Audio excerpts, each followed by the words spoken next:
சிறுபருப்பு வேர்க்கடலைலாம் வச்சு ஒரு அடை ரெசிபி பார்த்துடலாம். இஞ்சி துருவல், பச்சை மிளகாய், சீரகம் சேர்த்துருக்கேன். அதுக்கப்புறம் ஊற வச்ச கொஞ்சோண்டு சிறுபருப்பை நீங்கள் அரைச்சி சேர்த்துக்கோங்க. ஸ்வீட் கார்ன் அரைச்சி சேர்த்துருக்கேன். இப்போ 400 கிராம் அளவுக்கு அரிசி மாவில் ஸ்வீட் கார்ன் கொரப்பாக அரைச்ச கலவை சேர்த்துக்கோங்க. சிறுபருப்பு வந்து ஊற வச்சு அரைச்ச கலவை, பச்சை மிளகாய், இஞ்சி, அதுக்கப்புறம் சீரகம், அதுக்கப்புறம் ஒரு 1½ வெங்காயம், ஒரு கொத்து கருவேப்பிலை, ஒரு கைப்பிடி அளவுக்கு தேங்காய் துருவல், இடித்த வேர்க்கடலை. ஸோ இதெல்லாம் சேர்த்துக்கலாம். உங்கள் அளவுக்கு தகுந்தா போல் சேர்த்துக்கோங்க. நான் அதிகமாக செய்யறதுனால கொஞ்சம் அதிகமாக சேர்த்துருக்கேன். ஃபைனலாக சொரக்காய் துருவலும் கேரட் துருவலும் சேர்த்துருக்கேன். இல்லை ஸ்வீட் கார்ன் இல்லைனா கூட பரவாயில்ல, ஆனால் சிறுபருப்பு வேர்க்கடலாம் சேர்த்து செஞ்சு பாருங்கள்.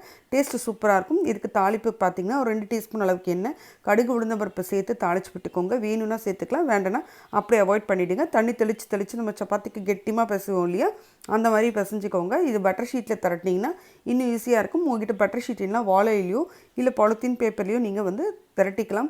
இதில் வந்து கொஞ்சம் எண்ணெய் அதிகமாக இருக்குன்னு ஃபீல் பண்ணிங்கன்னா குறைச்சி சேர்த்துக்கோங்க. ஆனால் மொறுன்னு சூப்பராக இருக்கும். கொஞ்சம் மிதமான தீயில் வச்சு சுடுறப்ப அவ்வளோ டேஸ்ட்டு சூப்பராக இருக்குங்க. கண்டிப்பாக ட்ரை பண்ணி பாருங்கள். அதுக்கப்புறம் பார்த்திங்கன்னா இதுக்கு தக்காளி சட்னி, வேர்க்கடலை சட்னி, எந்த சட்னி வேணாலும் சூப்பராக இருக்கும். இதில் வந்து எல்லாமே ப்ரோட்டீன் சேர்த்துருக்கோம். நம்ம சிறுபருப்பு, வேர்க்கடலை, ஸ்வீட் கார்ன் சேர்த்துருக்கேன், சொரக்காய் ஃபைபருக்காக சேர்த்துருக்கோம், அரிசி மாவு, இதெல்லாம் சேர்க்கறதுனால ரொம்ப டேஸ்டியாக இருக்கும். லைக் பண்ணுங்கள், ஷேர் பண்ணுங்கள்.